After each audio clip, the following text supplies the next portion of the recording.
Hello అండి. అందరికీ నమస్తే. ఓడియన్ కిచెన్స్‌కి స్వాగతం అండి. ఈరోజైతే మేము ఒక 2 డేస్ ట్రిప్ వేసుకొని సడన్ ప్లాన్ చేసుకొని వెళ్ళామండి. ఓ 2 డేస్‌లో ఏమేం చూసామనేది నేను వీడియోలో చూపిస్తున్నానండి. మీరు కూడా అలా ప్లాన్ చేసుకుంటే ఈజీగా ఉంటుంది. ఫస్ట్ అయితే మేము ఎర్లీ మార్నింగే 3:00కి అలా లేచి బ్రేక్‌ఫాస్ట్, లంచ్ అవన్నీ ప్రిపేర్ చేసుకొని వెళ్ళామండి. వరంగల్ హైవే మీదుగా ఫస్ట్ రామప్పాలయంకైతే వెళ్ళామండి. మనకి వరంగల్ నుంచి 70 కిలోమీటర్స్ ఉంటుందండి ఆలయం. టెంపుల్ అయితే చాలా బావుంటుందండి. చాలా ప్రశాంతంగా దాంట్లో ఎంటర్ అవ్వగానే ఏదో పాజిటివ్ వైబ్రేషన్ లాగా అనిపించింది నాకైతే. అదైతే చూడాల్సిన టెంపుల్ అండి. చాలా బావుంటుంది. మీరు ఫస్ట్ అయితే డైరెక్ట్‌గా రామప్పాలయంకి వెళ్ళి దర్శనం చేసుకొని, అర్చన టికెట్ రూ. 30 ఉంటుందండి. అర్చన చేయించుకొని ప్రశాంతంగా దర్శనం చేసుకొని రావచ్చండి. చూడండి బయట అసలు చూస్తేనే చాలా పురాతన కట్టడాలు కదా! చాలా బావుందండి టెంపులు. హ్మ్. చాలా పాజిటివ్‌గా అనిపించింది నాకైతే. ఇలా బయటికి రాగానే మనకి ఇట్లా చిన్న టాయ్స్ లాగా అలా షాప్ ఉంటుంది. మనం ఇక్కడ ఏమైనా తీసుకోవాలంటే తీసుకోవచ్చు. అక్కడే సోడా కూడా తాగామండి మేము. అక్కడి నుంచి స్టార్ట్ అయ్యి మేము లక్నవరం లేక్‌కి వెళ్ళామండి.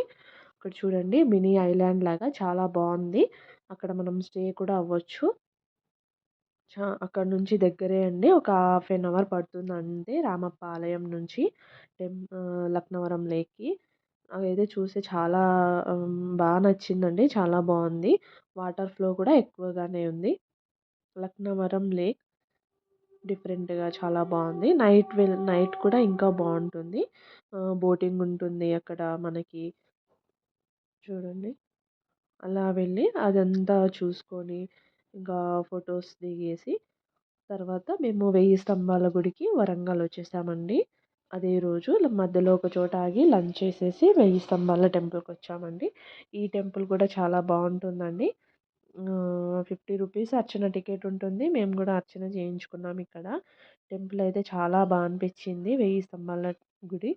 తర్వాత బయటికొస్తే ఇదేదో ఫ్యాన్‌లాగా బావుందని మా మమ్మీ చెప్తే తీసుకున్నాడు మా తమ్ముడు.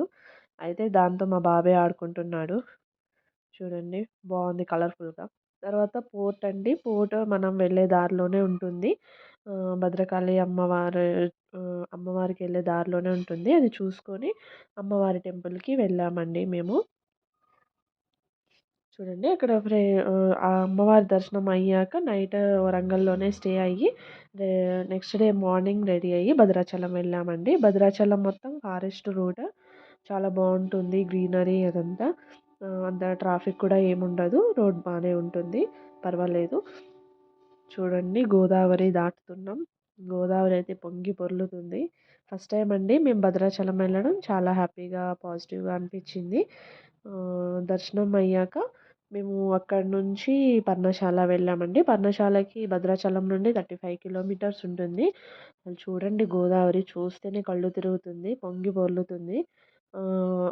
పర్ణశాల వెళ్ళి అక్కడ అప్పుడే వర్షం కూడా పడుతుంది. వెహికల్‌లోనే ఒక 1 అవర్ వెయిట్ చేసి, పర్ణశాల చూసుకొని, అక్కడే వేడి వేడిగా అన్నం వండుతున్నారండి. ఇంకా అక్కడే లంచ్ చేసుకొని, మేము హైదరాబాద్ అయితే రిటర్న్ అయ్యామండి. మీరు 2 డేస్ ఇట్లా ప్లాన్ చేసుకొని, ఇట్లా వరంగల్, భద్రాచలం అవన్నీ తిరిగి రావచ్చండి.